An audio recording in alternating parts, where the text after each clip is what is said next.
জীৱন আৰু আমিবোৰ দ্বিতীয় খণ্ড মঠ মন্দিৰ মছজিদ আদিৰ দ্বাৰা বেষ্টিত শান্ত সমাহিত পৰিৱেশত তেনে সাধাৰণ পৰিয়ালত জন্মগ্ৰহণ কৰি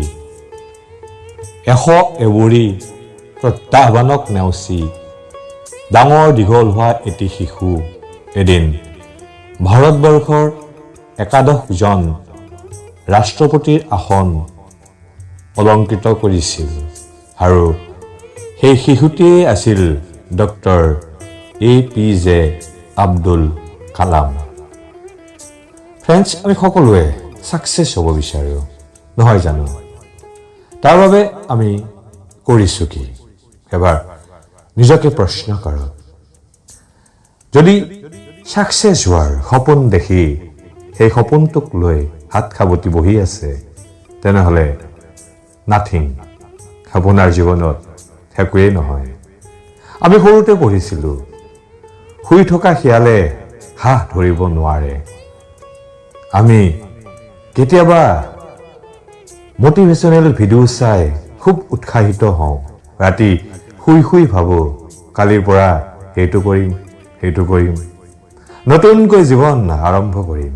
কিন্তু এই উৎসাহ উদ্যম কিমান দিনলৈ? একদিন, 2 দিন, এসপ্তাহ?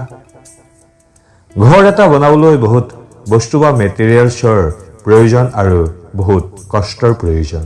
কিন্তু এখন সুন্দৰ ড্ৰয়িং অবিহনে আপুনি যিমানেই মেটেৰিয়েলছ, যিমানেই কষ্ট নকৰক কিয়, ঘৰটো কেতিয়াও সুন্দৰ নহয়।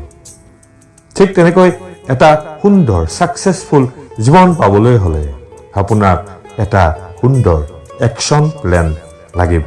আপোনাৰ বয়স যিমানেই নহওক কিয়, জীৱনৰ বাকী থকা সময়খিনি সুন্দৰভাৱে সাকসেছফুলভাৱে কটাবলৈ এখন একশ্যন প্লেন তৈয়াৰ কৰক। প্ৰথমে আপুনি চিন্তা কৰক, ভৱিষ্যত আপুনি কি এচিভ কৰিব বিচাৰে, আপুনি কেনেকৈ সেইটো এচিভ কৰিব, আপুনি কেতিয়া কিমান সময়ৰ ভিতৰত এচিভ কৰিব বিচাৰে। এখন নোটবুক লৈ আজিয়ে এই 3টা পইণ্ট লিখি ৰাখক। যিমানেই দেৰিকৈ ষ্টাৰ্ট কৰিব সিমানেই দেৰিকৈ সফল হ'ব। আহক আমি সকলোৱে সফলতাৰ দিশত আগবাঢ়ি যাওঁ। ফ্ৰেণ্ডছ, নেক্সট ভিডিঅ'টোত লগ পাম। ধন্যবাদ।